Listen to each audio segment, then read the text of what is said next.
Kita update seputar Rusia dan Ukraina.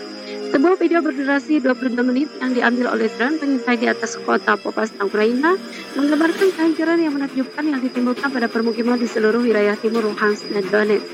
Ini juga merupakan wawasan lain tentang pentingnya drone dalam peperangan modern, serta pendekatan Rusia untuk memerangi dan perlawanan terakhir dari unit Ukraina. Video drone menunjukkan bahwa setiap properti di tengah kota hancur atau rusak. Sebagian besar tampaknya terkena tembakan artileri atau roket Rusia. Rusia tidak hanya menghancurkan Popasna, mereka menghapusnya dari peta wilayah Luhansk. Menurut Kepala Administrasi Militer Daerah Luhansk, Serhiy Haidai, video drone awalnya diposting oleh saluran Telegram Rusia dan tampaknya diambil oleh drone milik Rusia. Pesawat berawak itu tampaknya telah digunakan untuk membantu infanteri Rusia dalam memburu para pembela terakhir Ukraina di daerah itu. Dan akhirnya, itu melayang di atas lokasi di mana Ukraina terpojok dan menyerah. Pertempuran sengit telah terjadi di Popasna dalam beberapa hari terakhir karena kemudian Rusia telah bentrok dengan pertahanan Ukraina di kota itu. Video dimulai dengan serangan artileri yang mendarat di dekat parit di utara pusat Popasna. Setidaknya satu tentara Ukraina terlihat meninggalkan parit dan melindungi tempat yang tampaknya merupakan gudang terdekat. Setidaknya 4 tentara Rusia bergerak menuju gudang. Sejumlah ledakan terlihat, termasuk 2 dari granat yang dilemparkan oleh seorang tentara Ukraina di dalam gudang. Video drone menunjukkan seorang tentara Rusia melemparkan setidaknya 4 granat atau dekat gudang tempat pasukan Ukraina berlindung. Tidak jelas apakah ada tentara Ukraina yang tewas atau terluka akibat ledakan tersebut. Segmen selanjutnya menunjukkan sejumlah tentara Ukraina berbaring tengkurap di luar. Sekali lagi, pesawat berawak itu digunakan untuk mengamati sekitar, tampaknya untuk mencari pergerakan atau tentara Ukraina tambahan.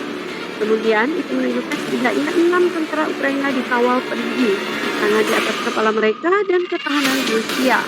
Beberapa akun media sosial pro-Rusia mengatakan tentara Rusia sebenarnya adalah kontraktor militer swasta dengan grup Wagner. Kontraktor militer swasta yang memiliki hubungan dengan Kremlin yang telah mengirim operasi ke Suriah, Libya, dan beberapa negara Afrika yang telah terlibat di dalamnya. Konflik memang sejak 2014. Badan Intelijen Barat mengatakan bahwa pasukan Rusia memperkerjakan kontraktor swasta atau mitra bayaran dalam konflik tersebut. Video tersebut juga memberikan gambaran sekilas tentang cara perang Rusia yang menyatakan bahwa serangan darat harus didahului oleh tembakan tidak langsung, besar-besaran dari sistem artileri dan roket. Pasukan Rusia memiliki keunggulan besar atas Ukraina dalam sistem seperti itu, dan Ukraina tidak memiliki kekuatan udara yang cukup untuk membuat penyel serius di dalamnya.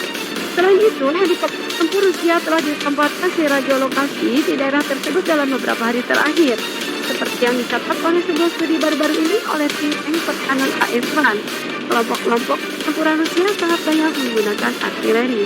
Upaya utama dari operasi ofensif besar Rusia kemungkinan akan memiliki unit maneuver yang didukung oleh jumlah unit artileri yang sama atau lebih besar. Mereka akan menggunakan amunisi tandan dan ranjau artileri dalam jumlah besar, prediksi laporan itu. Beberapa analis percaya Rusia memiliki lebih dari 50 kelompok taktis batalion, yang masing-masing akan memiliki sekitar 1.000 tentara digusur dari Popasna ke Izium lebih jauh ke utara. Ini adalah konsentrasi kekuatan yang sangat besar.